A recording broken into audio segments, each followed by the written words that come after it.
War, as it turns out, is terribly inconvenient, especially when the people you're fighting have the audacity to hide. In Vietnam, the Viet Cong used the ridiculously dense jungle for cover.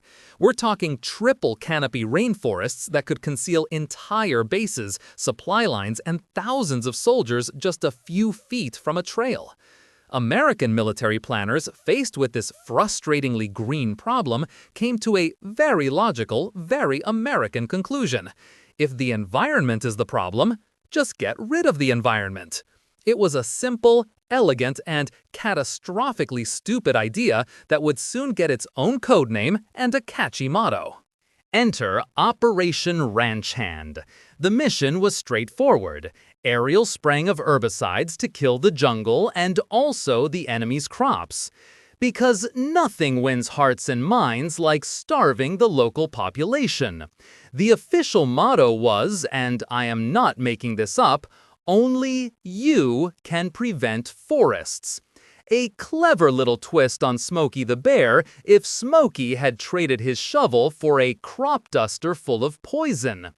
The work was outsourced to a who's who of chemical companies, including Dow Chemical and Monsanto, who were more than happy to supply the military with millions of gallons of their finest industrial-strength weed killers. They called them the rainbow herbicides, which gives this whole affair a whimsical, almost friendly vibe. There was Agent White, Agent Blue for killing rice crops, Agent Purple, and the star of our show, Agent Orange. The names came from the colored stripes painted on the 55-gallon drums they were shipped in. Agent Orange itself was a 50-50 mix of two common herbicides, 2,4-D and 2,4,5-T. On their own, they were used on American farms and lawns. The trick was that the military version was mixed at absurdly high concentrations. But the real problem wasn't even the main ingredients. It was an impurity, a tiny, unwanted passenger that came along for the ride. When you rush the manufacturing process for 2,4,5-T, you get a little something extra, a contaminant called 2,3,7,8-tetrachlorodibenzodioxin, or TCD. Let's just call it dioxin. Dioxin is not just toxic, it's one of the most toxic things humans have ever synthesized. It's like ordering a pizza and finding out it was accidentally garnished with powdered asbestos and plutonium. The military contractors, in their patriotic rush to defoliate a foreign country, were producing Agent Orange with dioxin levels hundreds, sometimes thousands, of times higher than the safe limit. A classic case of read the terms and conditions that nobody apparently bothered to read. Between 1962 and 1971, the U.S. military sprayed nearly 20 million gallons of herbicides over South Vietnam. That's enough to fill about 30 Olympic-sized swimming pools. The C-123 Provider planes would fly in low, drenching an area the size of Massachusetts. They destroyed 5 million acres of forest and 500,000 acres of crops. The spray didn't just kill plants, it settled in rivers, in the soil, on homes, and on people, both Vietnamese civilians and the American and Allied troops on the ground. This wasn't a surgical strike, it was chemical warfare disguised as large-scale gardening. The effects on people weren't subtle. Almost immediately, civilians in sprayed areas reported horrifying skin conditions like chloracne, which is exactly as pleasant as it sounds. It causes aggressive, painful cysts and lesions. There were also widespread reports of respiratory problems, miscarriages, and stillbirths.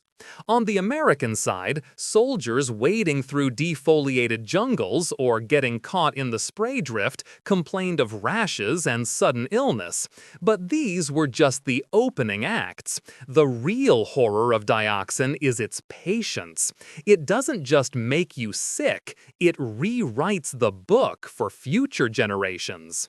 Dioxin is a teratogen, meaning it interferes with fetal development. It's also a mutagen. The result for generations of Vietnamese has been a nightmare. Birth defect rates in heavily sprayed areas skyrocketed. We're talking about children born with missing or malformed limbs, spina bifida, cleft palates, and a host of devastating neurological and developmental disorders. This isn't just a sad byproduct of war. It's a continuing chemical assault on a population's gene pool. The poison sprayed for a few years has created a multi-generational echo of suffering that hasn't faded. The war ended, but the chemical attack never did. It would be nice to think the architects of this plan at least kept their own people safe. They did not.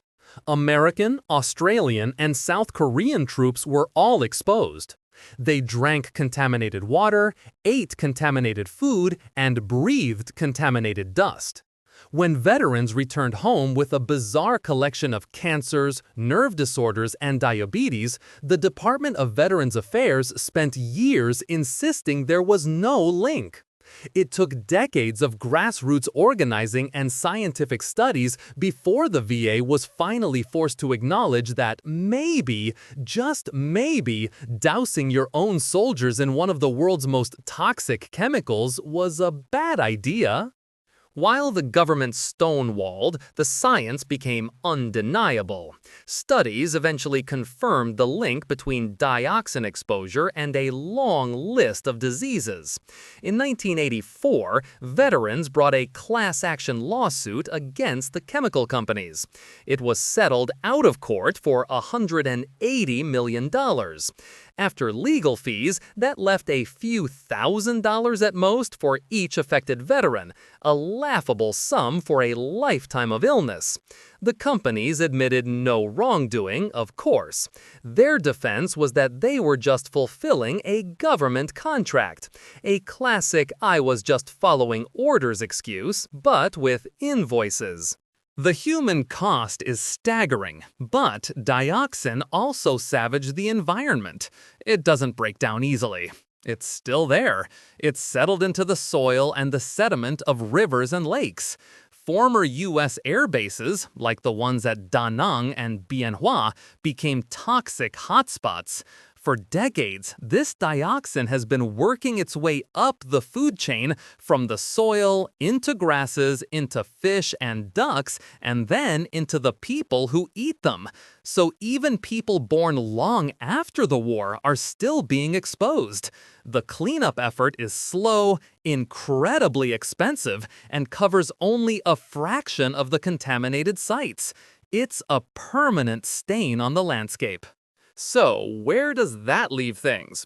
The U.S. government has never formally apologized to Vietnam for the Agent Orange program. There has been no admission of responsibility for the human health crisis. Instead, the U.S. provides humanitarian assistance and funds for environmental cleanup. It's a very careful diplomatic dance. Calling it aid, not reparations, sidesteps any admission of guilt. It's the geopolitical equivalent of your neighbor burning down your house and then showing up with a gift card to Home Depot saying, "Heard you guys were doing some renovating?" The story of Agent Orange is a perfect lesson in the law of unintended consequences, assuming you believe any of this was truly unintended. A short-term military tactic, seeing the enemy, led to a century-long public health crisis, an ecological disaster, and a moral catastrophe.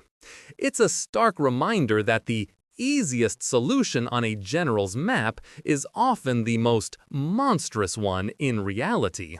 The war in Vietnam may have ended in 1975, but for millions of people and for the land itself, the chemical war is far from over. The bill for that convenience is still being paid in blood and in soil. If you enjoyed this video, please like, comment, and subscribe to our channel for more historical insights. Thanks for watching, nerds!